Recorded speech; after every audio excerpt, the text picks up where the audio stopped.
கேட்போம். 2 ராஜாக்கள் 7வது அதிகாரம் 9வது வசனம். பின்பு அவர்கள் ஆ ஒருவரை ஒருவர் நோக்கி, ஆ நாம் செய்கிறது நியாயம் அல்ல. ஆ இந்நாள் நற்செய்தி அறிவிக்கும் நாள். ஆ நாம் மௌனமாயிருந்து பொழுது விடியும் மட்டும் காத்திருந்தால் குற்றம் நம்மேல் சுமரும். இப்போதோ நாம் போய் ராஜாவின் அரமனையாருக்கு இதை அறிவிப்போம் வாருங்கள் என்றார்கள். கண்களை மூடி ஜெபம் பண்ணும். நல்ல தகப்பனே, இந்த வார்த்தையின் மூலம் எங்களோடு கூட இடைப்படும். நாங்கள் கொஞ்ச நேரம் கர்த்தருடைய வார்த்தையை தியானித்தாலும் அவைகள் எங்களுடைய ஆத்துமாவுக்கு உயிர்மீட்சியும், எங்களுடைய ஆண்டவர் ஆவியிலையும் எங்கள் சரீரத்திலையும் ஒரு புதிய பலனை கொடுத்து எங்களை நடத்தும்படியாக நாங்கள் ஜெபம் பண்ணுகிறோம். இயேசுவின் நாமத்தில் ஜெபம் கேளும் நல்ல பிதாவே, ஆமேன் ஆமேன். இன்றைக்கு நம்ம தியானிக்கிறதான ஒரு தலைப்பு என்னவென்றால், நாம் செய்கிறது நியாயமா? இந்த குஷ்டரோகிகள் சொல்கிறாங்க, நாம் செய்வது நியாயம் அல்ல, நாம் செய்கிறது நியாயம் அல்ல. இந்த செய்தி பார்த்திங்கன்னா, ஒவ்வொரு கிறிஸ்தவர்களும் தங்களுக்குள்ளே கேட்க வேண்டியதான ஒரு கேள்வி, ஒரு தற்பரிசோதனை. நாம் செய்து கொண்டிருக்கிறது, நாம் வாழ்ந்து கொண்டிருக்கிறது சரியா, நியாயமா, கர்த்தருக்கு பிரியமானதா இல்லையா என்பதை நம்மை நாமே என்ன செய்யணும், கேட்டுக்கொள்ள வேண்டும். ஏன் அப்படி அதை சொல்கிறேன் என்று கேட்டிங்கன்னா, ஆண்டவர் நம்ம குறித்து ஒரு பிரதான நோக்கம் ஒன்று வைத்திருக்கிறார் இல்லையா? அந்த நோக்கம் என்ன? அவருடைய நாமத்திற்காக வாழணும், அவருடைய பரிசுத்தத்திற்காக நம்ம வாழணும், சாட்சியாக இருக்கணும், தேவனுடைய சித்தத்தை இந்த பூமியில் நிறைவேற்றணும். அவருடைய பிரதான கட்டளையை நம்ம நிறைவேற்றுகிற மிக முக்கியமான பொறுப்பில் இருக்கிறோம். பிரதான கட்டளை எங்கிருந்து தொடங்குறது? மத்தேயு எழுதின சுவிசேஷம் 28வது அதிகாரம் 18லேருந்து தொடங்குறது. ஆகையால் நீங்கள் புறப்பட்டு போய் சகல ஜாதிகளையும் சீஷராக்கி பிதா குமாரன் பரிசுத்தாவின் நாமத்தினால அவர்களுக்கு ஞானஸ்நானம் கொடுங்கள். நீங்கள் என்னிடத்தில் கற்றுக்கொண்டவில் அவர்களுக்கு என்ன செய்யணும்? போதிக்க வேண்டும். பூமியின் கடைசி வரை என்ன செய்யணும்? கடந்து போக வேண்டும்.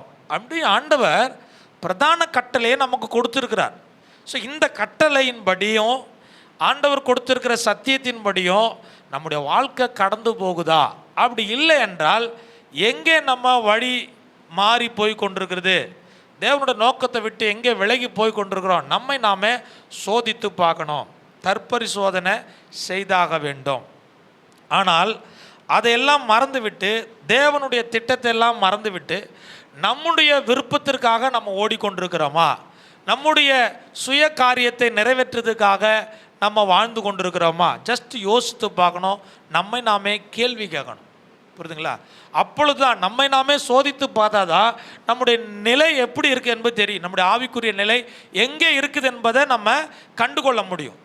இந்த பகுதியில் நம்ம சில பாடத்தை கற்றுக்கொள்ள போகிறோம். இந்த 2 ராஜாக்கள் 7வது அதிகாரம் 9வது வசனத்தில் அங்கே பார்த்தீங்கன்னா, அந்த குஷ்டரோகிகள் மூலமாக சில காரியத்தை நம்ம கற்றுக்கொள்ள போகிறோம். ஸோ அவங்க என்ன பாடத்தை இங்கே நமக்கு சொல்கிறாங்க என்பதை 7வது அதிகாரத்திலேருந்து நமக்கு அந்த லெசன் வரும், அந்த ஸ்டோரி வருது. அது நடந்த சம்பவம் இது. அது என்னன்னு கேட்டிங்கன்னா, இஸ்ரவேலில் சமாரியா தேசத்தில் மிகுந்த பஞ்சம் உண்டாயிருக்குது. ஏன் பஞ்சம் உண்டாயிருக்குது? சிரியா நாட்டுக்காரவங்க, அதாவது பெனாதாத் என்றதான ராஜா சமாரியாவை முற்றுகையிட்டுட்டான். முற்றுகை என்றால் அந்த சமாரியா தேசத்தில் உள்ளே இருக்கிறவங்களும் வெளியே இருக்கிறவங்களும் உள்ளே போக முடியாது, வெளியே வரவும் முடியாது. அந்த அளவுக்கு ஒரு மிகப்பெரிய ஒரு முற்றுகை. சரிங்களா? இராணுவம் இறங்கி இருக்குது, வாசல் அடைக்கப்பட்டிருக்கிறது. ஸோ இப்படிப்பட்ட ஒரு சூழ்நிலையில் அங்கே மிகுந்த பஞ்சம் உண்டாயிருக்குது. எங்கள் சமாரியாவில் மிகுந்த பஞ்சம். கழுத தலை எவ்வளையா? 80 வெள்ளிக்காசு ஒரு கழுத தலை. கொஞ்சம் பறவைகளுக்கு போடுறதான கார்படி பயிறு 5 வெள்ளிக்காசு. இன்றைக்கி நம்முடைய பிரதமர் சொல்லியிருக்கிறார், பெட்ரோல் அதிகமாக என்ன செய்யாதீங்க, பயன்படுத்தாதீங்க, எங்கேயும் ஊர் பயணம் அதிகமாக போகாதீங்க, சரிங்களா? கார் வாங்கிட்ட பிறகு தானே இப்படி சொல்லணும். எல்லா வீட்டுக்கு என்ன செய்யுது, எல்லா டூ வீலராக இருக்குது. ஒருவேளை பேட்ரி வாங்கி வண்டியை வச்சுருக்கிறவங்க கர்த்தருக்கு ஸ்தோத்திரம், உங்களுக்கு என்ன செய்யுது, கரண்ட்டு தடையில்லாமல் வந்து கொண்டு இருக்குது. அவள் என்ன கேட்டிங்கன்னா, ஒரு எச்சரிப்பின் செய்தியை பிரதமர் கொடுக்குறார், சரிங்களா? தங்கம் வாங்காதீங்க, ஏன் நல்லது செஞ்சுருக்கிறாங்க உங்களுக்கு, இப்போ வாங்கி ஏதாவது ஏமாந்து போயிடாதீங்க. எதுக்கு தேவையில்லாமல் உங்கள் காசை கொண்டு போய் என்ன செய்கிறீங்க, அதில் கொட்டுறீங்கன்னு சொல்லியிருக்கிறார். நல்ல விஷயத்தை சில சொல்லியிருக்கிறார், புரியுதுங்களா? ஏன்னா ஒரு கிரிட்டிக்கலான சூழ்நிலை வருது என்பதை அறிந்ததுனால தான் ஒரு தேசத்தினுடைய தலைவராக இருக்கிறவர் அவர் சொல்கிறார், புரியுதுங்களா? அப்போ இங்கே பஞ்சம், மிகுந்த பஞ்சம் இருக்குது. இந்த பஞ்ச காலம் இதெல்லாம் எதுக்கு அடையாளம்? அந்த காலத்தில் பஞ்சம் வந்து ஒன்றும் செய்ய முடியலனா, இந்த காலத்தில் பஞ்சம் இருக்குது, கொள்ளை நோய் இருக்குது, யுத்தம் இருக்குது. யுத்தத்தினுடைய செய்திகள் எல்லாம் நம்ம கேட்டுட்டு இருக்கிறோம். பொருளாதார பற்றாக்குறை எல்லாம் உண்டாகி கொண்டு இருக்குது. இப்படிப்பட்ட காலம் கடைசி காலமாக இல்லையா? கடைசி காலத்தில் தான் நம்ம வந்திருக்கிறோம்.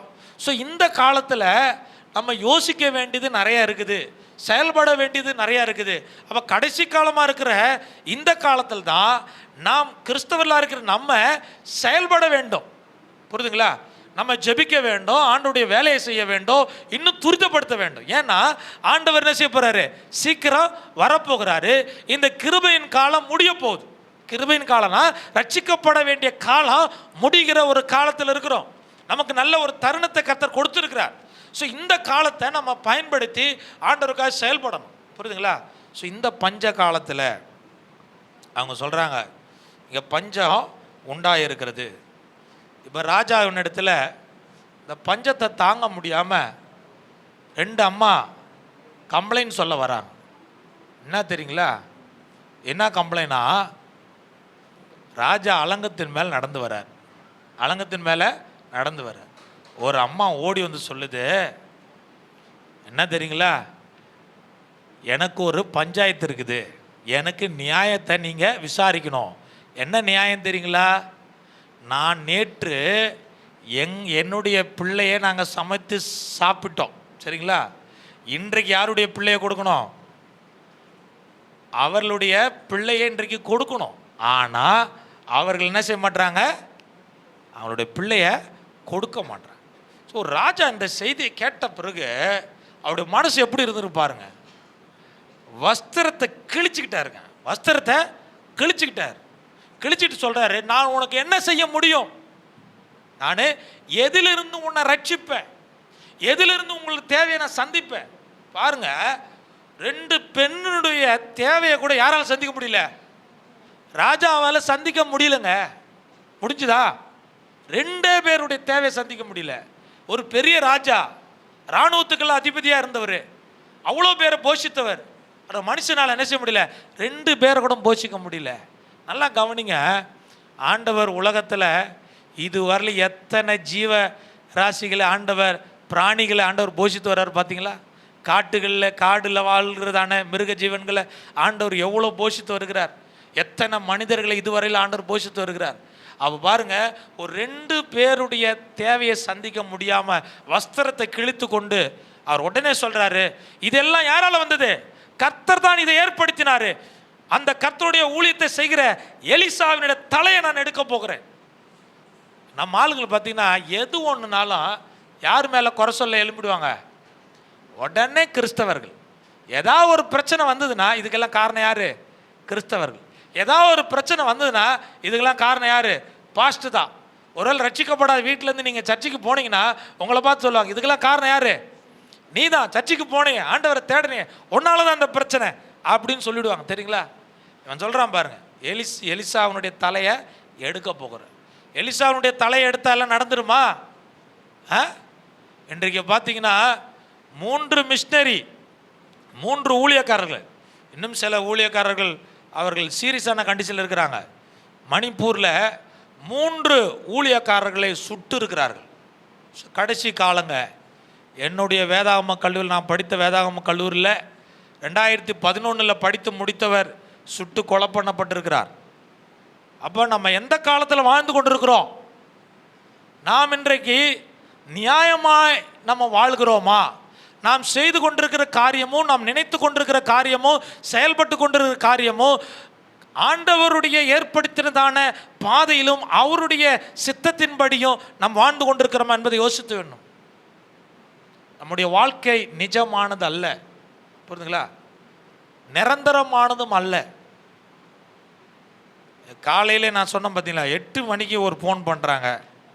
வாலிப பிள்ளைகள் 2 பேர் விபத்தில் என்ன செஞ்சிட்டாங்க, இறந்து போனாங்க. இந்த செய்தியை கேட்கும்போது எப்படி இருக்குது மனசு? அப்போ எதுவுமே நிஜமானது கிடையாது நம்முடைய வாழ்க்கையில். நம்மை நாமே மேன்மை பாராட்டி கொள்ள, நம்முடைய சுயபலத்தை சார்ந்து வாழ ஒன்றுமே கிடையாது. எல்லாம் யார்கிட்ட இருக்குது? ஆண்டவர் நம்மை ஏற்படுத்தியிருக்கிறார், ஆண்டவர் நம்ம அழைத்திருக்கிறார், தெரிந்து கொண்டிருக்கிறார், அவருடைய சித்தத்தின்படி கர்த்தர் வைத்திருக்கிறார். ஸோ அவருக்குள்ளே நம்ம வாழணும். ராஜாவால் ஒன்றும் செய்ய முடியாதுங்க, எந்த மனுஷனாலும் செய்ய முடியாது. கொரோனாவில் ஏதாவது செய்ய முடிஞ்சுதுங்களா? செய்ய முடியாது. அப்போ கவனமாக கவனிக்கணும். கடைசி நாட்களில் இவைகளெல்லாம் நடக்கும். இவைகளை வாழ்வதற்கு கர்த்தருடைய பலன் வேணும். கர்த்தருடைய வழியில் நம்ம நடக்க வேண்டும். அவனுடைய சித்தத்தை நம்ம செய்ய வேண்டும். புரியுதுங்களா? இங்கே பார்த்தீங்கன்னா ராஜா முடிவு பண்ணிட்டார், யாரை கொல்லணும்? எலிசாவை கொலை செய்யணும். இப்போ எலிசா சொல்கிறாரு 7வது அதிகாரத்தில், நாளை தினத்தில் என்ன நடக்க போகுது? ஆண்டவர் அற்புதம் செய்ய போகிறார், என் வார்த்தையின்படி நடக்க போகுது. ஊழியக்காரராகிய தீர்க்கதரிசி சொல்கிறாரு, நாளைய தினம் சமாரியாவில் 1 சேக்கல், அதாவது 1 சேக்கலுக்கு ஒரு அது என்ன சொல்கிறது, அது வாசித்து பாருங்களா, மரக்கால், 1 மரக்கால் கோதுமையும் 1 சேக்கலுக்கு 2 மரக்கால் வார்கோதுமை என்ன செய்யும்? விற்கப்படும். இந்த வார்த்தையை சொன்னபோது ராஜாவுக்கு கைலாகு கொடுக்குற ஒரு மனுஷன் தான். கைலாகுனா என்னது? சப்போர்ட்டாக ஊழியம் செய்கிற ஒரு மனுஷன் கூட இருந்தான். அவன் சொல்கிறான், எப்படி ஆகும், எப்படி ஆகும், எப்படி நடக்கும்? நம்ம ஆளுங்க பார்த்தீங்கன்னா எப்பயுமே கர்த்தர் சொல்கிற வார்த்தையை, இது எப்படி ஆகும், எப்போ ஆகும், இது நடக்குமா, இது நடக்காதா, இப்படிப்பட்ட வார்த்தையெல்லாம் சிலுவையில் அரைஞ்சிரு. இன்றையோட நடக்குமா நடக்காதான்னு ஒரு நாள் நினைக்காது. ஏன்னா கர்த்தர் பெரியவருங்க. ஹல்லேலூயா. கர்த்தருடைய வார்த்தை பெருசு. நீங்கள் ஆண்டவர் படைத்த படைப்புகளை கொஞ்சம் யோசனை பண்ணி பாருங்க. ஒரு சகோதரன் அவன் மூளையில் 3 ஆப்ரேஷன் பண்ணிட்டாங்க, கேன்சர்னு சொல்லிட்டு. அந்த தம்பி என்கிட்ட பேசும்போது சொல்கிறாரு, நான் ஃப்ரீயாக இருக்கும்போது பாஸ்டர், இந்த உலகத்தை ஆண்டவர் படைத்ததான அண்ட சிராஷ்டிரங்களை குறித்து, வானமண்டலத்தை குறித்து, நட்சத்திரங்களை குறித்து, கோள்களை குறித்து தியானம் பண்ணுற, அவைகள் எவ்வளவு பெரிதாக இருக்குது, எவ்வளோ மகிமையாக இருக்குது, அதனுடைய அணுக்கள் எவ்வளோ பெருசாக இருக்குது, அதை அளவிட முடியாத இருக்குது. நம்ம பூமியில் ஒரு சின்ன இந்த கோள்களில், இந்த உலகத்தில் சின்ன ஒரு பகுதி தான் பூமி. இந்த பூமியில் செங்கடலை 2ஆ பிளந்ததை பெருசாக நம்ம பேசிட்டு இருக்கிறோம். மரித்தவனை உயிரோடு எழுப்பினதை குறித்து பெருசாக நம்ம பேசிக்கொண்டு இருக்கிறோம். ஆண்டவர் அதை விட பெரியவர், பெரிய காரியத்தை செய்வார் என்று கேன்சர் ட்ரீட்மெண்ட்டுக்கு போய் கொண்டிருக்கிற சகோதரன் ஆண்டவர் பலப்படுத்தி கர்த்தருடைய மகத்துவத்தை பேசுகிறார். நல்லா கவனிக்கணும். ஆண்டவரை சாதாரணமாக நம்ம நினைக்கக்கூடாது. உலக தோற்றத்துக்கு முன்னே உங்களை குறித்தும் தேசத்தை குறித்து அவர் முன்குறித்து வைத்திருக்கிறார். அதனால் நம்ம அறிந்து கொள்ள வேண்டியது, தேவனால் கூடாது, இது நடக்காதுன்னு மட்டும் நினைக்காதீங்க. தேவனால் எல்லாம் கூடும். அல்லேலூயா. விசுவாசித்தா நீ அதை பார்ப்ப. அவிசுவாசப்படக்கூடாது. உன் அவிசுவாசத்தை இன்றைக்கு நம்ம விட்டுடணும். விசுவாசத்தோடு கூட ஒரு காரியத்தை செய்வோம். ஆண்டுடைய வார்த்தை இப்படி சொல்லப்படுது. அப்போ எலிசா சொல்கிறாரு, நீ இதை உன் கண்ணுனால பார்ப்ப அற்புதத்தை, ஆனால் நீ அதை புசிக்க மாட்ட. அவன் அவிசுவாசத்து நிமித்தம் அவன் புசிக்காமலே போனானா இல்லையா? இப்போ நல்லா கவனிக்கணும், விசுவாசம் வேணும். இப்போ இப்படிப்பட்ட சூழ்நிலையில் இந்த அதிகாரம் தொடங்குது.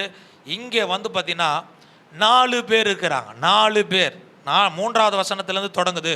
குஷ்டரோகிகள் எத்தனை பேர்? 4 பேர். இந்த 4 பேரும் எப்படிப்பட்டவங்க? சமுதாயத்தில் தள்ளப்பட்டுட்டாங்க.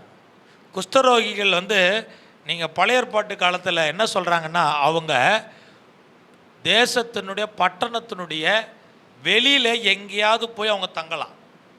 அவங்க பட்டணத்துக்குள்ளே நினைச்சக்கூடாது, தங்கக்கூடாது. லேவியராகமம் 13:46 அதிகாரத்தில் போடப்பட்டுது. நீங்கள் வீட்டில் போய் படிச்சு பாரு. அப்போ அவங்க ஒதுக்கப்பட்டுட்டாங்க, ஐசோலேட்டட் ஆகிட்டாங்க, அவங்க தனிமைப்படுத்தப்பட்டுட்டாங்க. சமுதாயத்தில் அவங்கள ஏற்றுக்கிட்டாங்களா? நல்ல விஷயங்களுக்கு அவங்கள ஏற்றுக்கொண்டாங்களா? சமுதாயத்தில் அவங்களுக்கு கனம் இருந்ததா, மதிப்பு இருந்தா? கிடையாது. அவர்களை குறித்து சொல்லும்போது இவர்கள் பாவம் செய்தார்கள், இவங்க சபிக்கப்பட்டவர்கள், அப்படி தள்ளிட்டாங்க. ஸோ இந்த மக்கள் எங்கே இருக்கிறாங்க? பட்டணத்தினுடைய வாசலில் வெளியில் இருக்கிறாங்க. அப்போ அவங்க யோசிக்கிறாங்க, நான் இங்கே இருந்தாலும் சாவோம், எங்கே பட்டணத்துக்கு வெளியே இருந்தாலும் சாவோம், பட்டணத்துக்கு உள்ளே போனால் என்ன இருக்குது? பட்டணத்தில் பஞ்சம் இருக்கிறது. பஞ்சத்தில் போனால் என்ன செய்வோம்? சாவத்தான் போகிறோம். முடிவு பண்ணிட்டான், நமக்கு சாவு நிச்சயம். அப்புறம் ஒரு காரியத்தை அவங்க முடிவு பண்ணுறாங்க. என்ன கேட்டிங்கன்னா, சீரியாவினுடைய அந்த படை இருக்கிற இடத்துக்கு நம்ம போவோம். அங்கே போயிட்டு ஒரு வேளை நம்ம ஏற்றுக்கொள்ளலாம், இல்லை என்றால் நம்ம சாகடிக்குது. எங்கே இருந்தாலும் நம்ம என்ன செய்ய போகிறோம்? சாக போகிறோம் அப்படின்னு அவங்க ஒரு முடிவு பண்ணிட்டாங்க. முடிவு பண்ணி அவர்கள் செயல்பட தொடங்குறாங்க. சாதாரணமான மனிதர்கள் தான், குஷ்டரோகி தான். ஆனால் கர்த்தர் பயன்படுத்துது பாருங்க. அதுதான் சொல்கிறேங்க, பலவீனர்களையும் கர்த்தர் பலவான மாற்றுவார். அல்லேலூயா. அவங்க சாதாரணமான மனிதர்கள் தான், தள்ளப்பட்ட மனிதர்கள் தான், அவங்க ஒளிமுக வாசலில் வாழ்ந்து கொண்டிருந்தவங்க தான். அவங்களால எதுவும் செய்ய முடியாது. அவர்களுக்கு அன்றன்றுள்ள ஆகாரம் கிடைக்கிறத ஒரு பெரிய விஷயம். இந்த காலத்தில் அவங்க நினைக்கிறாங்க, நாம் என்ன செய்வோம்? போவோம் போகிறாங்க. ஆனால் கர்த்தர் அவங்களுக்கு பின்னாடி இருந்து கர்த்தர் தான் அவங்கள பயன்படுத்துகிறார் என்பதை யாருக்கு தெரியாது? அந்த 4 பேருக்கும் தெரியவே தெரியாது. அல்லேலூயா.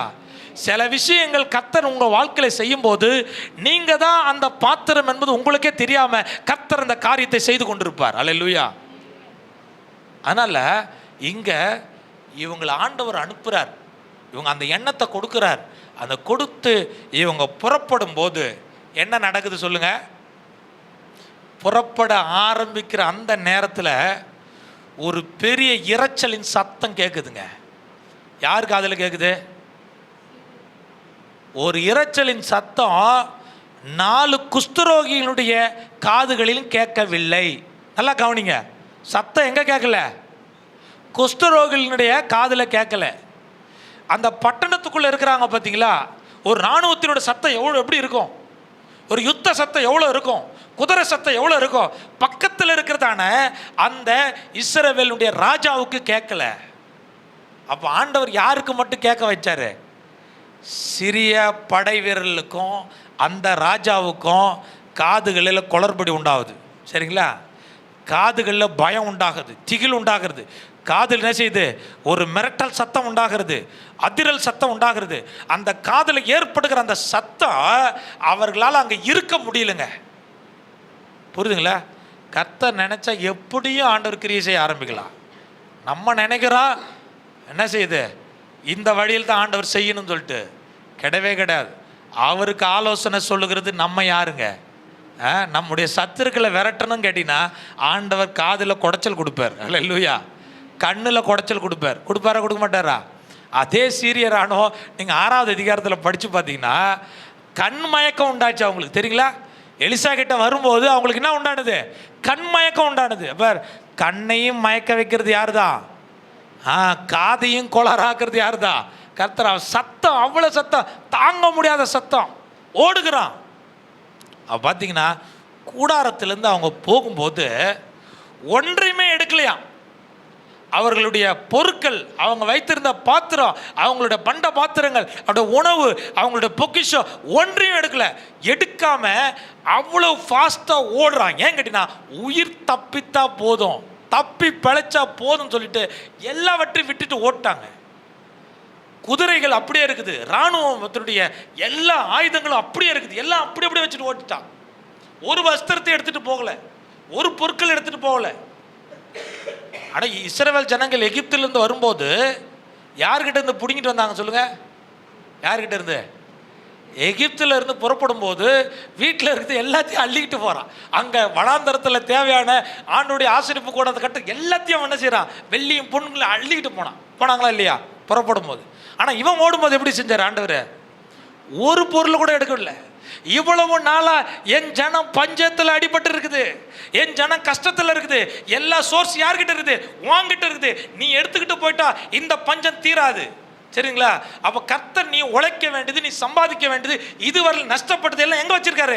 எதிராளி கையில் வச்சிருக்கிறாரு. அதை திரும்ப கர்த்தர் கொடுப்பார். அல்லேலூயா. நீ இழந்து போனது கர்த்தர் திரும்ப தருவா. நீ செயல்பட ஆரம்பிக்கணும். நீங்களும் நானும் செயல்படுறதுக்கு ரெடியாக இருக்கணும். எத்தனை பேர் ரெடியாக இருக்கிறீங்க? சாதாரணமான ஆள் தான் ஆண்டவரே. சாதாரணமான ஒரு மனுஷன்தான், தள்ளப்பட்ட மனுஷன்தான், சமுதாயத்தில் ஏற்றுக்கொள்ளப்பட்ட மனுஷன் அல்ல. நானே ஏற்றுக்கொள்ளப்படாத ஒரு மனுஷன்தான். ஆனால் நான் நடக்கும்போது தான் கர்த்தர் ஒரு இரைச்சலின் சத்தத்தை கர்த்தருக்கு உண்டாக்குறார், இராணுவத்தின் சத்தத்தை உண்டாக்குகிறார். அல்லேலூயா. நான் நான் பேசும்போது தான் அற்புதங்களை கர்த்தர் செய்கிறார். அதுதான் இயற்கைக்கு மேலான அற்புதம் செய்கிற தெய்வம் நம்ம கூட இருக்கிறார். அல்லேலூயா. அவன் நல்லா கவனிக்கணும். அவங்க எல்லாம் 4 பேர் தான் இன்னைக்கு விஐபி. யார் சொல்லுங்க? இந்த 4 குஷ்டரோகி தான் தேசத்தில் பரபரப்பான நியூஸ். யார் இருக்கிறீங்களா? இங்கே தமிழ்நாட்டில் பரபரப்பான நியூஸ் என்ன தெரியுங்களா? சின்ன பிள்ளை முதற்கொண்டு பெரியவங்க முதற்கொண்டு நியூஸ் டிவியே பார்த்துட்டு தான், நியூஸ் சேனலே பார்க்குதான். இன்றைக்கி என்ன நம்முடைய முதல்வர் அறிவிக்கிறார், நமக்கு என்ன நலத்திட்டம் வரப்போகுது, எல்லாம் என்ன செய்கிறாங்க? பார்த்துட்டே இருக்கிறாங்களாம். இப்போ நாடகத்தை எல்லாம் நிறுத்திட்டாங்களாம். விஜய் முதலமைச்சர் எங்கே போகிறார், எங்கே வருகிறார், நம்ம பிள்ளைங்க எல்லாம் செய்து வாட்ச் பண்ணினே இருக்கிறாங்க.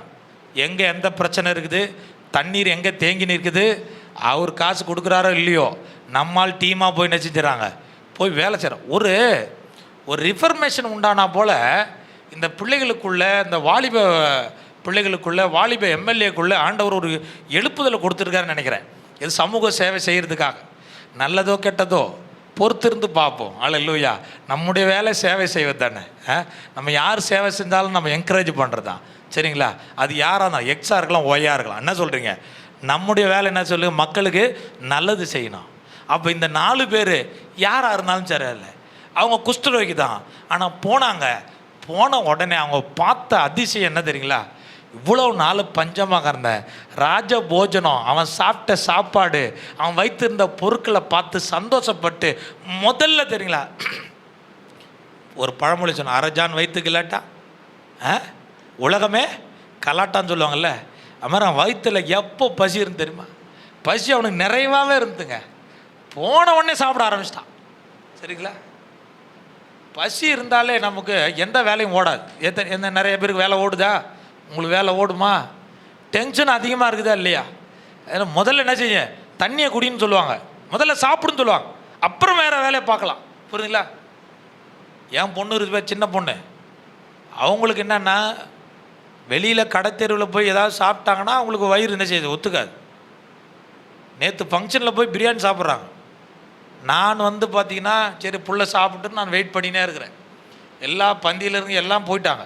இவங்க நல்லா தான் சாப்பிட்டு வராங்க. சரிங்களா? எல்லாம் சாப்பிட்டு வரும்போது என்ன இப்படி பின்னாடி இருந்து வண்டியில் உட்காந்துனே பின்னாடி, அப்பா நான் வீட்டில் போய் சாப்பிட்ணும். எப்போ? பிரியாணியும் ஒரு கட்டிட்டு வண்டியில் உட்காந்துனே சொல்கிறாங்க. எஸ்என்ஆரை விட்டு தாண்டவே இல்லை, கொஞ்சம் பக்கத்தில் ஒரு வீட்டில் போய் சாப்பிட்ணும். எதுக்குமா வீட்டில் போய் சாப்பிட்ணும்? இப்போ தான் சாப்பிட்டு வந்தியா? இல்லை இது அவுட் சைடு ஃபுட்டு, நம்ம வீட்டில் சமைக்கிற சாப்பிட்டா தான் எனக்கு செரிக்கும். அதனால் வீட்லேயும் போய் மறுபடியும் சாப்பிட்டா தான் அது ஜீரணமாகும் சொல்லுது. அப்புறம் ஒரு தடவை சாப்பிட்டவனுக்கு என்ன இன்னொரு தடவை பசி உடனே எடுக்குதுன்னு கேட்டிங்கன்னா, இங்கே பார்த்திங்கன்னா இதுவரையிலும் சாப்பிடவே இல்லைங்க. ஒரு கொஞ்சம் பயிர் 5 வெள்ளிக்காசு விற்குது. குஷ்டரோகிக்கு ஏதுங்க காசு? அவன் பார்த்தா எந்த பிரியாணி இருக்குதோ, எந்த ஸ்வீட் இருக்குதோ, ஒரு கட்டுவோம். சரிங்களா? நல்லா வயிறு ஃபுல்லாகிற வரைக்கும் நல்லா திருப்தியாக சாப்பிட்டாங்களா இல்லையா? அதுக்கப்புறம் மிச்சத்தை எடுத்து வச்சாங்க. எவ்வளோ எடுத்து வைக்க முடியுமோ எடுத்து வச்சா, ஒழிச்சு வைக்கிறான். எத்தனை வஸ்திரம் அவனுக்கு வேணுமோ, சட்டை, என்னென்ன அவனுக்கு உடைகள் வேணுமோ எல்லாத்தையும் எடுத்து ஒழித்து வைக்கிறான். பொண்ணு பொருள் எல்லாம் ஒழித்து வைக்கிறான். கூடாரமாக போகிறான். அதே போல் எடுத்து செய்கிறான். எல்லாமே அப்படியே கிடக்குது. எடுத்து வச்சாங்களா இல்லையா? கர்த்தருக்கு ஸ்தோத்திரம். ஹல்லேலூயா. எத்தனை வயது வரையிலும் நீ சாப்பிட்டியோ சாப்பிடு, கர்த்தருக்கு ஸ்தோத்திரம். எத்தனை வயது வரையிலும் சம்பாதிச்சு வச்சே வை, எத்தனை ட்ரெஸ் வேணுமாலும் வாங்கி வை, கர்த்தருக்கு ஸ்தோத்திரம். அதற்காக இந்த 4 குஷ்டரோகிட்ட இருந்து நம்ம கட்டுக்கிற பாடம் என்ன தெரியுங்களா? கர்த்தருக்கு நன்றி சொல்லணுங்க. அல்லேலூயா. உண்ண உணவை கர்த்தர் நம்ம கொடுக்குறாரா இல்லையா? உடுத்த உடையை நமக்கு கர்த்தர் கொடுக்குறாரா இல்லையா? நல்ல பொண்ணு பொருளை கொடுத்துருக்காரா இல்லையா? அல்லேலூயா. பொண்ணு பொருள்னு சொன்னவொடனே நம்ம முறைக்கு பார்க்குறத பாரு. அல்லேலூயா. கர்த்தாவே உங்களுக்கு கொடுத்துக்கிறாரா இல்லையா? நல்ல வீட்டை கொடுத்துக்கிறாரா இல்லையா? நல்ல ஆசீர்வாதத்தை கொடுத்துருக்கார், நல்ல பிள்ளைகளை கொடுத்துருக்கார், நல்ல வேலைகளை கொடுத்துருக்கிறார், இன்னைக்கு ஜீவனை கொடுத்துருக்கிறார். நம்ம ஆண்டவர் ஆராதிக்கிறது நம்மளை கொண்டு வந்திருக்கிறார். ஆண்டவருக்கு நம்ம நன்றி சொல்லணும். அல்லேலூயா. எப்பயும் குறை சொல்லினே இருக்காத. கர்த்தர் என்ன செஞ்சாரு? நன்றாக வைத்திருக்கிறாரு. அப்போ இங்கே எல்லாவற்றையும் ஒழித்து வச்சுட்டு அவங்க யோசிக்கிற சம்பவத்தை பாருங்கள். 9ஆம் வசனத்தை படித்து பாருங்கள். 7வது அதிகாரம் 9ஆம் வசனம். பின்பு அவர்கள் ஒருவரை ஒருவர் நோக்கி நாம் செய்கிறது நியாயம் அல்ல. இந்நாள் நற்செய்தி அறிவிக்கும் நாள். இந்த நாள் நற்செய்தியை அறிவிக்கும் நாள். நாம் மௌனமாய் இருந்து பொழுது விடியும் மட்டும் காத்திருந்தால் குற்றம் நம்மேல் சுமரும். இப்போதோ நாம் போய் ராஜாவின் அரமனையாருக்கு இதை அறிவிப்போம் வாருங்கள் என்றார். இங்க பாருங்க, இவங்க செய்ய வேண்டியது என்ன? இவங்களுக்கு நல்லா திருப்தியாக சாப்பிட்டாங்க, உடைகளை எடுத்து வைத்து கொண்டாங்க. அவர்கள் அங்கிருந்த தங்கமோ பொருளோ எல்லாவற்றையும் எடுத்து ஒழிச்சு வச்சுட்டாங்க. ஒழிச்சு வச்சுட்டு மறுபடியும் யோசிக்கிறாங்க, நம்ம செய்வது தவறு, நம்ம செய்வது நியாயம் அல்ல. அப்போ ஏன் அப்படி யோசித்தாங்க? அவங்களுக்குள்ள ஒரு உணர்வு வருது, நம்ம செய்கிறது தவறு. எத்தனை பேருக்கு உங்கள் லைஃப்பில் தேவன் பார்வையில் நம்ம லைஃப்பை கம்பேர் பண்ணி பார்க்குறோம்? தேவனுடைய விருப்பத்தில் நம்முடைய வாழ்க்கையை கம்பேர் பண்ணி பார்க்கும்போது நம்ம இப்போ செய்து கொண்டு இருக்குது சரியானதாக இருக்குதா தவறானதாக இருக்குதா? ஜஸ்ட்டு யோசனை பண்ணி பாருங்க. நானே சில நேரத்தில் யோசிப்பேன், ஒரு ஆன்மீகவாதியாக இருந்துக்கிட்டு நான் செய்கிறதெல்லாம் தவறா சரியா? அதனால் நான் அப்போஸ்தலர் சொன்னாங்க, நாங்களும் இடைவிடாமல் ஜெபம் பண்ணுவதிலும் வேதத்தை வாசிக்கிறதிலும் உறுதியாக தரித்திருப்போம். தேவையில்லாத வேலை எங்களை விட்டு எடுத்து போடுப்பா. இந்த பந்தி விசாரணைக்கு சாம்பார் ஊற்றுறது, சட்னி ஊற்றுறது எங்கள் வேலை கிடையாதுப்பா. எங்கள் வேலை என்னது? பிரசங்கம் பண்ணுறதும் ஜெபம் பண்ணுறதும் வேதத்தை வாசிக்கிறது எங்கள் வேலை. தேவையில்லாத வேலை எனக்கு என்ன செய்யலை, வேண்டாம் சொன்னாங்களா இல்லையா? அப்போ நம்மளுக்கு ஆண்டவர் விசுவாசிக்குன்னு ஒரு வேலையை வச்சிருக்கிறார். அது என்ன வேலை என்பதை நம்ம ஜஸ்ட்டு யோசனை பண்ணி பார்க்கணும். அதுதான், உனக்கு உண்டான உடைமைகளை கர்த்தர் கொடுத்துட்டாரு, சுகத்தை கொடுத்துருக்கிறாரு, ஆரோக்கியத்தை கொடுத்துருக்கிறாரு, நல்ல வேலையை நல்ல குடும்ப சூழலை கொடுத்துருக்கிறாரு. ஆனால் இப்போது ஆண்டவர் சொல்கிறாரு, நீ கிடைச்ச அந்த சமாதானத்தை, நீ கிடைச்ச அந்த சந்தோஷத்தை, உனக்கு கர்த்தர் கொடுத்துரு இந்த ரட்சிப்பை, கர்த்தர் உனக்கு கொடுத்துருந்த அபிஷேகத்தை, உனக்கு கொடுத்துரு நம்பிக்கையை நீ என்ன செய்யாத, புதைச்சி வைக்காத. இன்றைக்கு அறிவிக்கிற ஒரு நேரம் வந்திருக்குது. இந்த நற்செய்தி அறிவிக்கிற நேரம் வந்திருக்குது, காலம் வந்திருக்குது. அப்பதான் இங்கே குஷ்டரோகி சொல்கிறாங்க, நாம் செய்வது சரியல்ல, நியாயம் அல்ல. பாருங்க, ஆகாய் தீர்க்க தரிசன புத்தகத்தில் 1வது அதிகாரம் 4வது வசனத்தை 5வது வசனத்தை படித்து பாருங்களா. ஆகாய் தீர்க்க தரிசன புத்தகம் 1வது அதிகாரம் 4-5. பாழாய் கிடக்கும் போது நீங்கள் மச்சுப்பாவப்பட்ட உங்கள் வீடுகளில் குடியிருக்கும்படியான காலம் இதுவோ? இங்க பாருங்க, இந்த வீடு பாழா கிடக்கு. எந்த வீடு அது? கர்த்தருடைய ஆலயம் பாழா கிடக்குது. ஆனால் நீங்கள் மச்சுப்பாவு போட்ட வீட்டில் குடியிருப்பது நியாயமா அப்படின்னு கேட்கிறார். அதுக்கப்புறம் இப்போதும் சேனைகளின் கர்த்தர் சொல்லுகிறார், சேனைகளின் கர்த்தர் சொல்லுகிறார், உங்கள் வழிகளை சிந்தித்து பாருங்கள், உங்கள் வழிகளை சிந்தித்து பாருங்கள். நீங்கள் திரளாய் விதைத்தும், நீங்க திரளாய் விதைக்கிறீங்க, கொஞ்சமாய் அறுத்து கொண்டு வருகிறீர்கள், கொஞ்சம் தான் அறுக்கிறீங்க. நீங்கள் புசித்தும் திருப்தியாகவில்லை, குடித்தும் பரிபூர்ணம் அடையவில்லை. நீங்கள் வஸ்திரம் உடுத்தியும் ஒருவனுக்கும் குளிர்விடவில்லை.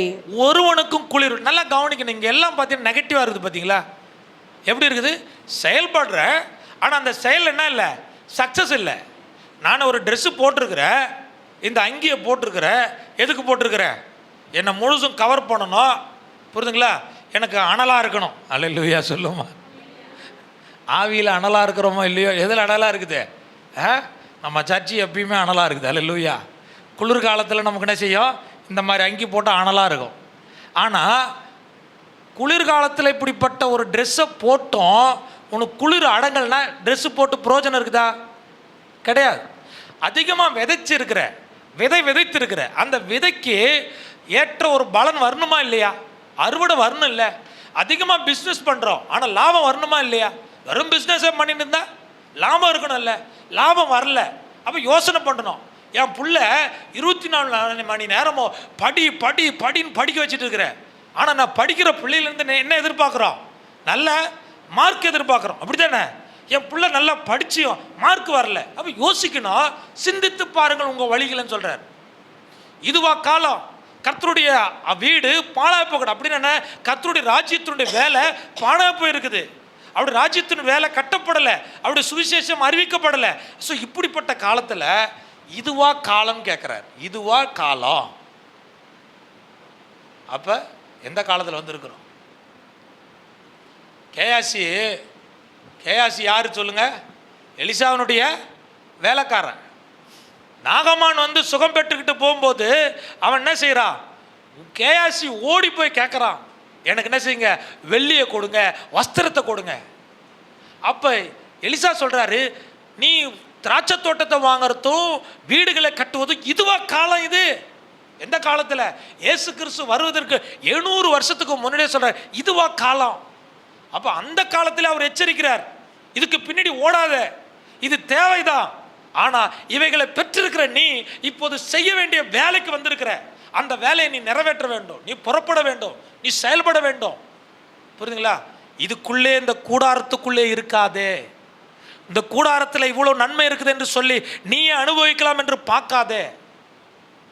உன்னை கர்த்தர் ஒரு நோக்கத்தோடு கூட கொண்டு வந்திருக்கிறா. இந்த இரவில், இந்த நைட்டில், இந்த கூடாரத்துக்குள்ள நீ வந்ததுக்கு ஒரு நோக்கம் இருக்கிறது. அந்த நோக்கத்தை நிறைவேற்றுன்ற அந்த உள் உணர்வை யார் கொடுத்தா?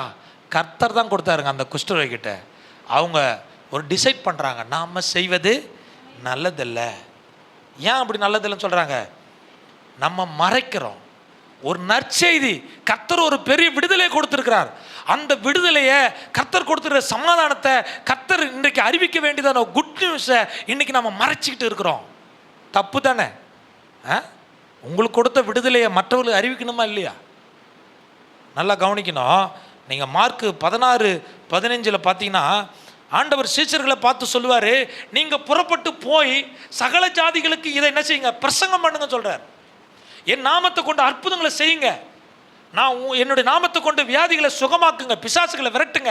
ஆண்டவர் கொடுத்தாருங்க அந்த வரத்தை, அந்த வல்லமையை ஆண்டவர் புறப்பட சொன்னார். போ என்று சொல்லுகிறார். நீங்கள் பார்த்தீங்கன்னா அப்போஸ்தலர் நடபடிகள் 20:20 பவுல் அப்போஸ்தலன் மிக தெளிவாக சொல்லுவார், புரோஜனமான ஒன்றையும் உங்களுக்கு மறைக்கவே இல்லை. யாருக்கு?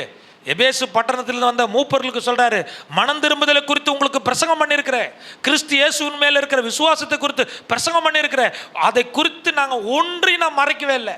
எவ்வளோ எனக்கு கட்டு இருந்தது, பாடு இருந்து, பிரச்சனை இருந்து, நான் போகிற இடமெல்லாம் என்னை குறித்து தீர்க்க தரிசனம் உரைக்கப்பட்டது, என்னை கட்டுவார்கள், எனக்கு உபத்திரவம் இருக்குது என்று நான் கேட்டேன். ஆனாலும் நான் செய்ய வேண்டிய வேலையை நான் செய்து முடித்தேன். நல்ல சொல்லுவோமா? நீங்கள் வீட்டில் போய் படித்து பாருங்கள் அந்த அதிகாரத்தை, அப்போஸ்தலர் 20வது அதிகாரத்தை. ஆண்டவர் அப்போஸ்தலனை கொண்டு செய்ய வேண்டிய செய்தா. நீங்களும் நானும் ஒரு சின்ன பிரச்சனை இருந்தாலும் கர்த்தருடைய வேலையை செய்ய மாட்டோம், கர்த்தருக்காக சாட்சியாக வாழ மாட்டோம், ஏதாவது ஒரு குறை சொல்லிக்கிட்டே இருப்போம். சரிங்களா? இது இருந்தால் தான் நான் செய்வேன், அது இருந்தால் தான் செய்வேன். இல்லை, கர்த்தர் கொடுத்திருக்கிறதான அந்த வார்த்தை, கர்த்தர் கொடுத்துருக்க விடுதலை, அதை மறைக்கக்கூடாது. நீ பெற்றிருக்கிற அந்த நற்சாட்சியை அறிவிக்க வேண்டும் என்று கர்த்தர் விரும்புகிறார். புரியுதுங்களா? அடுத்தது பார்த்தீங்கன்னா, அவங்க அந்த நற்செய்தியை அறிவிக்க வேண்டியது எப்படிப்பட்ட ஆள்? பிலிப்பியர் 2வது அதிகாரம் 4வது வசனத்தை படிச்சு பாருங்களா. பிலிப்பியர் 2:4. அவனவன் தனக்கானவைகளை அல்ல பிறருக்கானவைகளையும் நோக்குவானாக. நல்லா கவனிக்கணும். பாஸ்டர் இவ்வளோ நேரம் நமக்கு என்ன செய்கிறாரு? இவ்வளோ கஷ்டப்பட்டு பிரசங்கம் பண்ணுறாரு, இதில் நமக்கு எதுவுமே இல்லையே அப்படின்னு நீங்கள் என்ன செய்யக்கூடாது, நினைக்கக்கூடாது. இங்கே சொல்கிறாரு, அவனவன் தனக்கானவைகள் அல்ல பிறனுக்கானவைகளை நினைக்க வேண்டும். அப்போ இந்த குஷ்டரோகிகள் ஃபஸ்ட்டு செய்த செயல் என்ன தெரியுங்களா? அவங்களுக்கு வேண்டியதை செய்தாங்க, ஓகே தான். ஆனால் செய்ய வேண்டியது என்னது? பிறனுக்கான வேலையை செய்ய வேண்டும். அதைத்தான் ஆண்டவர் அங்கே உணர்த்துகிறார். உனக்கு செய்ததை நீ சாப்பிட்டதை ஆண்டவர் குறை சொல்லலை, தப்புன்னு சொல்லலை. நீ பசியாக இருந்த தப்புன்னு சொல்லலை. நீ வஸ்திரம் உனக்கு எடுத்து வச்சு கொண்டதை தப்புன்னு சொல்லலை அங்கே. ஆனால் நீ செய்ய வேண்டியதை செய்யாத இருக்கிறத ஆண்டவர் அங்கே சொல்கிறார். பிறனுக்கானதை நீ செய்யணும். அப்போது இங்கே பார்த்தீங்கன்னா அவர்கள் என்ன செய்து கொண்டிருந்தாங்க? 9ஆம் வசனத்தை படித்து பாருங்கள். பொழுது விடிய மட்டும் காத்திருந்தால் குற்றம் நம்மேல் சுமரும். எதுக்காக காத்திருந்தா? பொழுது விடிய மட்டும் நான் காத்திருந்தா, காலம் தாமதித்தால் குற்றம் யார் மேலே வரும்? நம்ம மேல். இவங்க யாருக்கு பயந்து இருப்பாங்க சொல்லுங்க? இவங்க ராஜாவுக்கு பயந்தாங்களா இல்லை ஆண்டவருக்கு பயந்தாங்களா? அந்த 4 குஷ்டரோகியம் யார் சொல்கிறீங்க? சத்தமாக சொல்லுங்கள். யாருக்கு பயந்துருப்பாங்க இந்த 4 குஷ்டரோகியம்? ராஜாவுக்கு பயந்துருப்பாங்களா? அவர்கள் ஆண்டவருக்கு பயந்தாங்க. ஏன் கேட்டிங்கன்னா, ராஜா இவர்களை அனுப்பி வைக்கல, ராஜா தேசத்துக்குள்ளே அனுமதிக்கும் இல்லை. இவங்க பயந்தது கர்த்தர் இதை செய்திருக்கும் போது, கர்த்தர் எங்களுக்கு இதை காண்பித்திருக்கும் போது, ஒரு கூட்டம் மக்கள் சமாதானம் இல்லாமல் பசியோட பட்டினியோட பிள்ளைகள் இன்றைக்கு கஷ்டப்பட்டு கொண்டிருக்கிறாங்களே, எனக்கு ஆண்டவர் மன்னாவை கொடுத்துருக்கிறாரே, அவர்களுக்கு இன்றைக்கு என்ன செய்யணும்? இந்த செய்தி போக ஆகணும். இல்லை என்றால் குற்றம் யார் மேலே சுமரும்? கர்த்தர் என்ன கணக்கு கேட்பார் என்றதான பயம், கர்த்தருக்கு பயப்படுற பயம் யாருக்கு இருந்தது? இந்த குஷ்டரோகிகளுக்கு இருந்ததுங்க. அப்போ தான் ஒரு வசனம் எனக்கு ஞாபகம் வந்து, எஸ்தர் 4வது அதிகாரம் 14ஆம் வசனத்தில் அந்த மொர்தெகாய் எஸ்தரை பார்த்து கேட்பாரு, இந்த காலத்தில் நீ மௌனமாக இருந்தால் யூதருக்கு ரட்சிப்பு வேறொரு இடத்திலிருந்து வரும், அப்போது நீயும் உன் குடும்பத்தாரும் அழிவீர்கள். புரியுதுங்களா? அப்போ நல்லா கவனிக்கணும். காலம் தாமதிக்க ஒரு கஷ்டம் வருங்க, ஒரு பிரச்சனை வரும். நம்ம லைஃப்பில் பெரும்பாலும் வந்து பார்த்திங்கன்னா தள்ளி போடுற குணம் நிறைய பேர் இருக்குது. ஒரு வேலையை ஒரு நாள் செய்யணுன்றா அதை அன்றைக்கே செய்ய பழகணும். ஆனால் பிரசங்கம் பண்ணுற நானே அதில் வீக்னஸாக தான் இருக்குது. சில வீட்டு வேலையாக இருக்கலாம், நம்முடைய தனிப்பட்ட வேலையாக இருக்கலாம், தள்ளி போட்டுக்கிட்டே இருக்கிறோம் இல்லை? ஒரு டிசம்பர் மாதம் ஒரு ஸ்டாரை கட்டினேன். எத்தனை பேர் கட்டிட்டு இப்போ தான் முழிக்கிறீங்க? எதுக்காக கட்டணும் ஸ்டாரை? இயேசு கிறிஸ்துடைய பிறந்த நாள் வர்றதுக்காக பர்த்டேக்கு நம்ம கட்டணும். அந்த ஸ்டாரை கழட்ட சொல்லி கிறிஸ்மஸ் முடிஞ்சதுலேருந்து சொல்லிகிட்டு இருக்கிறாங்க, நான் கழட்டவே இல்லை. புரியுதுங்களா? தே கழட்டுறேன்னு சொல்லிவிட்டு அந்த ஸ்டாரை ஜஸ்ட்டு ஒரு கத்திரிக்கோளால் வெட்டினா போதும், என்ன செஞ்சிடும்? அந்த ஸ்டாரை எடுத்துடலாம். 5 மாதம் கழித்து போன மாதம் தான் என்ன செஞ்சேன், அதை கழட்டு. ஏன்னா கலர் மாறி போச்சு அதுக்குள்ளே. புரியுதுங்களா? அடுத்த வருஷம் கிறிஸ்மஸ் வந்துடுமே அப்படின்னு சொல்லிட்டு தான் கழட்டுறேன். ஒரு சின்ன வேலை நம்ம வீட்டில் அப்படியே என்ன செய்கிறோம், போட்ட இடத்துல கிடக்கும். இதை நாளைக்கு பார்த்துக்கலாம், நாளைக்கு செஞ்சிடலாம்.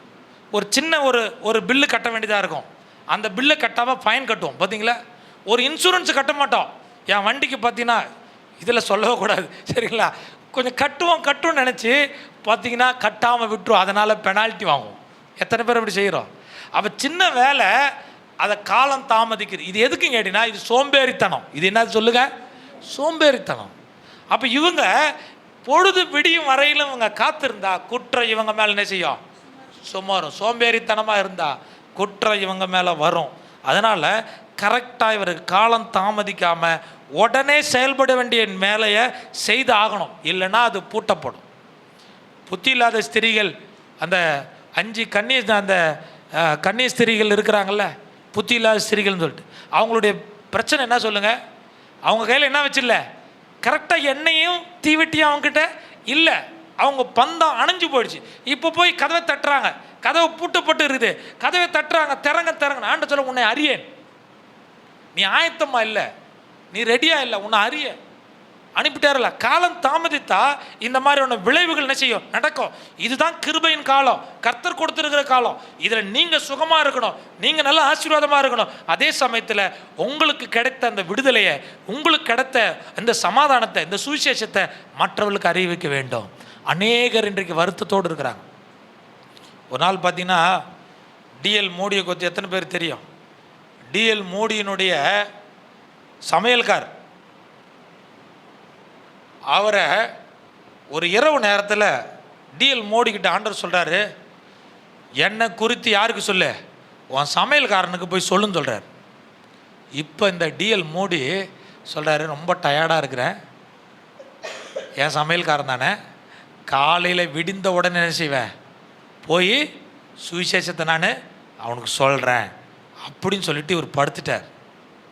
காலையில் எழுந்து போய் டிஎல் மோடி பார்க்குறாரு, அந்த சமையல்காரர் இறந்து போயிருக்கார், தற்கொலை செய்து இறந்து போயிருக்கிறார். அப்போ தான் இவர் சொன்னாராம் டிஎல் மோடி, இந்த மரணத்துக்கு காரணம் நான் தான் கீழ்ப்படியில, இனிமேல் நான் ஒரு காலத்திலும் காலம் தாமதித்து எதையும் நான் செய்ய மாட்டேன் என்று சொல்லி அன்றைக்கு ஒரு தீர்மானம் எடுத்தார். அப்போ காலம் தாமதிக்கிறதுல பார்த்திங்கன்னா நம்ம வந்து ரொம்ப கவனமாக இருக்கணும். ஊழியம் செய்கிற நம்ம, இந்த காலத்தில் வாழ்கிற நம்ம காலத்தை ஒரு நாளும் தாமதிக்காரு. இன்னொரு காரியத்தை நம்ம அவர்களிடத்திலிருந்து கற்றுக்கொள்ள வேண்டியது என்ன தெரியுங்களா? அவர்களுக்குள்ள ஒரு தைரியம் வந்தது. என்ன தைரியம் வந்தது? என்ன தைரியம் வந்தது அவங்களுக்கு? நம்ம இங்கேருந்து எங்கே போக போகிறோம்? போய் ராஜா சமூகத்தில் போய் சொல்ல போகிறோம். அந்த சொல்கிற அந்த நற்செய்தியை கேட்டால் கேட்குறாங்க, கேட்காட்டா போகிறாங்க. அது யாருடைய வேலை? நம்ம வேலை என்ன சொல்லுங்கள்? இயேசு கிறிஸ்து என்ன சொன்னார்? புறப்பட்டு போங்க, ஒரு பட்டணத்தில் போய் சொல்லுங்கள். கேட்டால் கேட்கட்டும், கேட்கலையா என்ன செய்ய, உன் காலில் இருக்க தூசியை தட்டிட்டு போன்னு சொன்னாரா இல்லையா? நீ போக வேண்டிய வேலை என்னது? போகணும். அவர்களுக்கு சொல்லாத பட்சத்தில் எப்படி விசுவாசிப்பாங்க? கேள்விப்படாத பட்சத்தில் அவங்க எப்படி கர்த்தரை அறிவாங்க? எப்படி மனம் திரும்ப முடியும்? பிரசங்கிக்காத பட்சத்தில் அவங்க எப்படி கேட்பாங்க? அப்போ போகிறதுக்கு ஒரு ஆள் போய் ஆகணும். அப்போ இவங்க தைரியமாக போய் சொல்கிறாங்க. கேட்டாலும் கேட்காட்டாலும் பரவாயில்ல, எங்கள் வேலை அறிவிக்க வேண்டியது. ராஜா உடனே நம்பினாரா? ராஜாவுக்குள்ளேயும் ராஜாவுக்கு கைலாகு கொடுக்குறக்குள்ளேயும் அவிசுவாசம் இருந்ததுங்க. இருந்தா இல்லையா? அவன் சொல்கிறான், இல்லை என்ன நடந்திருக்குது? ஏதோ ஒரு சதி நமக்கு நடக்குது. ராஜா என்ன செய்கிறான்? பெனாதாத் வந்து எல்லாவற்றையும் விட்டுட்டு ஓடி ஒளிந்து கொண்டு இருக்கிறான். நம்மளை வர வைத்து என்ன செய்வான்? அவன் யுத்தம் பண்ணுவான் அப்படி என்று சொல்லி பயந்து போய் அவிசுவாசப்பட்டு இந்த குஷ்டரோகி சொன்ன வார்த்தையை அவன் ஏற்றுக்கொள்ளலை. புரியுதுங்களா? அவிசுவாசமாக இருந்தான். அப்போ அங்கே என்ன செய்வாங்க? போயிட்டு பார்த்துட்டு வர்றதுக்காக, அந்த ஏரியாவை போய் பார்த்துட்டு வர்றதுக்காக குதிரையை கொண்டுட்டு போக சொல்ல. அங்கே தேர்னதே மொத்தம் 5 குதிரை, அதில் 2 குதிரை என்ன செஞ்சாங்க? அனுப்பி வைத்தாங்க. அதுதான் தேரிச்சு போய் பார்க்கறது. அவங்க போய் பார்க்கும்போது அந்த பெனாதாத்தினுடைய அந்த சீரிய படை ஓடும்போது அவர் என்னெல்லாம் உருவி போட்டார்களோ அது எல்லாம் வழிநெடுக என்ன செய்து கிடக்கிறத பார்த்த பிறகு தான் இந்த ராஜாவே நம்பினார். கர்த்தர் என்ன செஞ்சாரு? அற்புதம் செய்திருக்கிறாரு. இப்போ நல்லா கவனிக்கணும், நம்ம செய்ய வேண்டியதை நம்ம சொல்லி தான் ஆகணும். அவன் விசுவாசிக்கிறான், விசுவாசிக்காத போகிறோம், அது அப்பாற்பட்ட விஷயம். அடுத்தது இந்த 4 பேரும் ரொம்ப இரக்கம் உள்ளவர்கள். அவங்களுக்கு சுவிசேஷத்தை அறிவிக்கிற தைரியம் இருந்தது. அடுத்தது பார்த்திங்கன்னா அவங்களுக்கு என்ன குணம் இருந்தது? இரக்கம் உள்ள ஒரு கம்பேஷன் இருந்தது. மற்றவர்களை குறித்து ஒரு இரக்கம் நம்ம அனைவருக்கும் இருக்க வேண்டுங்க. சமாரியனுடைய ஸ்டோரியில் நம்ம என்ன கற்றுக்கிறோம் சொல்லுங்கள்? ஆசாரி ஒருவன் என்ன செய்கிறான்? எருசலேமிலிருந்து எரிகோவுக்கு போயிட்டு இருக்கிறான். அதில் குத்துயிரும் கொலையுரமாக ஒருத்தன் என்ன செய்கிறான்? வழிபோக்கம் கிடக்கிறான். அதை ஆசாரியன் பார்த்து கண்ணும் காணாதமாக போகிறான். லேவியன் அதே வழியை வந்து பார்த்துட்டு கண்டும் காணாமல் போயிட்டுருக்கிறான். ஆனால் ஒரு சமாரியன் வந்து என்ன செஞ்சான்? அவனுக்கு என்னென்ன உதவி தேவை எல்லாவற்றையும் செய்தான். அப்போ ஆண்டவர் சொல்கிறாரு, யார் இரக்கம் உள்ளவர்? யார் பிறனை நேசித்தது? இந்த சமாரியன் தான் நேசித்தான். புரியுதுங்களா?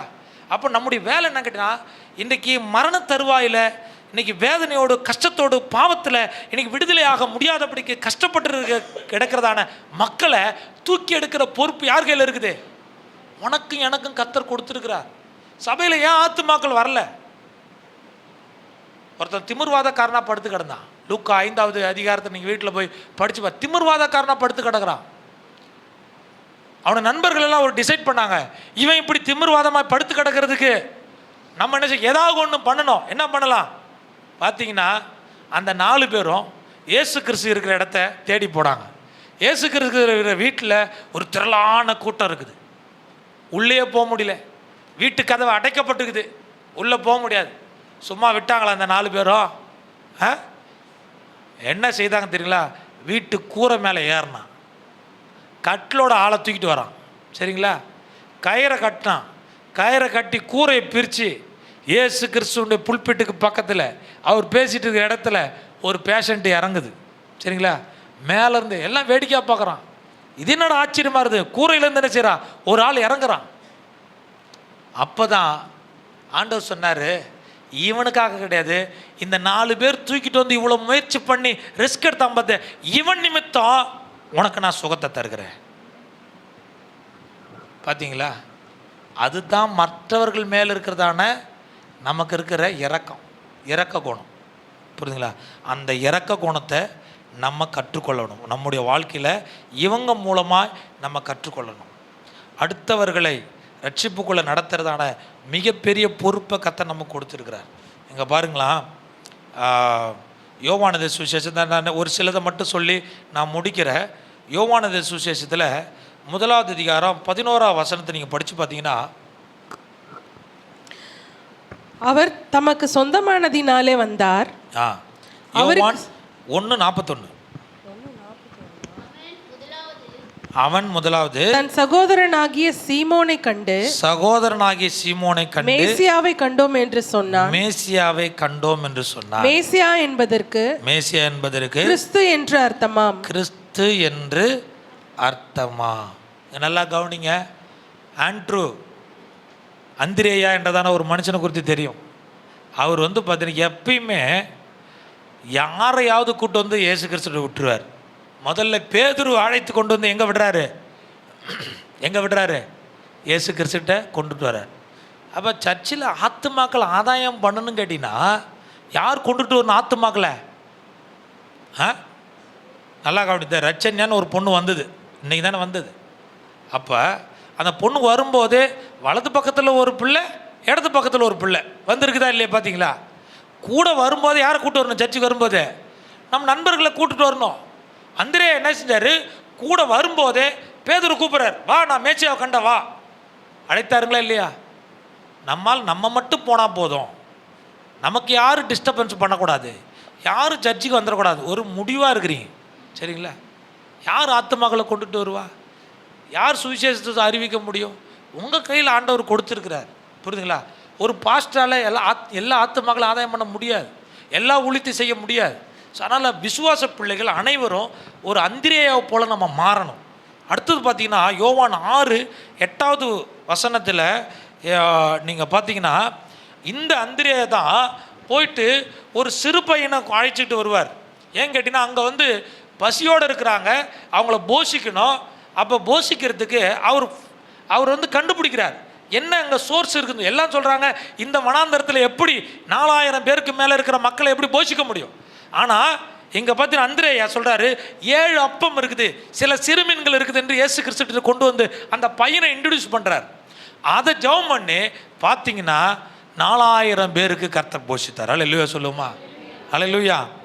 நீங்கள் யோவான் 12வது அதிகாரம் 21 வசனத்தில் 22 வசனத்தில் படித்து பார்த்தீங்கன்னா யோவான் 12, 21, 22 இயேசு கிறிஸ்து பண்டிகையில் இருக்கிறார். அப்போ பண்டிகையில் எருசலேம் பண்டிகையில் அநேகர் தேவாலயத்துக்கு வந்திருக்கிறாங்க. அப்போ அந்திரேயா போயிட்டு கிரேக்க மொழி பேசுகிற அந்த மக்களை கொண்டு வந்து யாருக்கு இன்ட்ரடியூஸ் பண்ணுறாரு? இயேசு கிறிஸ்துவன்கிட்ட இன்ட்ரடியூஸ் பண்ணுறாரு. அப்போ இயேசு கிறிஸ்து சொல்கிறாரு ஆண்டவருடைய நாமம் மகிமைப்படுகிறது. அல்லேலூயா. புறஜாதிய ஜனங்களுக்கு மத்தியில் மகிமைப்படுகிறது. இதெல்லாம் எதுக்கு சொல்கிறேன்னு தெரியுங்களா? ஏன் இதை சொல்கிறேன்னு தெரியுங்களா? உங்களுக்கு கர்த்தர் ஒரு நற்செய்தியை கொடுத்துருக்கிறார். அழிவில் அநேக மக்கள் இருக்கிறாங்க. நீங்களும் நானும் அந்திரேயாவை மாறணும். புரியுதுங்களா? நாம் அநேகரை கொண்டுட்டு வரணும், அநேகருக்கு இந்த சமாதானத்தை கொண்டு போகணும், இந்த விடுதலையை அறிவிக்கணும், கர்த்தர் செய்கிற அற்புதத்தை குறித்து பேசணும், கர்த்தர் சபையை குறித்து பேசணும், ஆண்டவருடைய நாமத்தை குறித்து பேசணும். அதற்கு சாட்சிகளாக உங்களை கர்த்தர் வைத்திருக்கிறார், கருவியாக வைத்திருக்கிறார். இன்றைக்கே செயல்படும். சுவிசேஷ சொல்லுடைய பாதங்கள் எவ்வளவு அழகாக இருக்கிறது. சியோனை குறித்து சுவிசேஷம் அறிவிக்கிறவர்கள் உங்களுடைய பாதத்தை குறித்து சொல்கிறாரு, அவ்வளோ அழகாக இருக்குது. உங்கள் பாதத்தை பாருங்கள். அல்லேலூயா. அடிக்கடி பாதத்தை கவனிக்கணுமா? சரிங்களா? நல்லா என்ன செய்யும்? குளிக்கும்போது ஸ்தோத்திரம் நல்லா என்ன செய்யும்? குதிகாலை நல்லா கழுவுன்னு சொல்லுவாங்க. ஏன்னா அந்த வீரல் வரக்கூடாது. குதிகால் வந்து சரி அநேக அறிகுறி அதில் இருக்குது. புரியுதுங்களா? அப்போ ஆண்டவர் சொல்கிறாரு, எவ்வளோ பாலமாக வெடித்து போனாலும் சாது சுந்தர் சிங்குடைய பாதம் அந்த பனி பாறையில் அந்த முள்ளுள்ள இடங்களில் செருப்பு இல்லாதபடிக்கு நடந்து வெயிலில் நடந்து அவருடைய பாதம் வெடித்து போன அந்த பாதத்தை குறித்து ஆண்டவர் சொல்கிறாரு, சுவிசேஷத்தை அறிவிக்கிறவுடைய பாதம் எவ்வளவு அழகாக இருக்கிறது. அல்லேலூயா. இன்றைக்கி நீங்களும் நானும் ஆண்டவருடைய விலையேறப்பட்ட சுவிசேஷ நற்செய்தி, ஆண்டவராக இயேசு கிறிஸ்து உங்களுக்காக எனக்காக மரித்து அவர் 3ஆம் நாள் உயிரோடு கூட எழுந்து என்னுடைய பாவத்தை எல்லாம் சுமந்து தீர்த்திருக்கிறார். நான் ரட்சிக்கப்பட்டிருக்கிறேன், நான் பரலோகத்துக்கு தகுதியாக இருக்கிறேன். என்னை சுற்றி இருக்கிற ஜனங்கள் மனம் திரும்பாது இருக்கிறார்கள், அவர்களுக்கு நற்செய்தி அறிவிக்க வேண்டும். நான் அதை அறிவிக்கவில்லை என்றால் நான் செய்கிறது நியாயமா? நான் செய்கிறது தவறல்லவா? இன்றைக்கு நம்ம ஒரு முயற்சி பண்ணணும். இந்த செய்தியினுடைய முடிவு அதுதான். நான் நற்செய்தி அறிவிக்க போகிறேன், சுவிசேஷத்தை அறிவிக்க போகிறேன், ஆண்டவர் குறித்து சொல்ல போகிறேன். எத்தனை வயதாக இருந்தாலும் பரவாயில்ல, எவ்வளோ ஆஸ்திகள் வச்சுருந்தாலும் பரவாயில்ல, போதும். கர்த்தர் உன்னை ஆசீர்வதிப்பா, உன்னை ஆண்டவர் போஷிப்பா. இன்றைக்கு ஆண்டவருடைய ஊழியத்திற்காக அப்படி சேவைக்காக நம்மளை ஒப்பு கொடுப்போம், ஆத்தும ஆதாயத்துக்காக ஒப்பு கொடுப்போம். கர்த்தர் உங்களை ஆசீர்வதிப்பார். கண்களை மூடி ஆண்டுடைய சமூகத்தில் நாம் ஜெபம் பண்ணுவோமாக.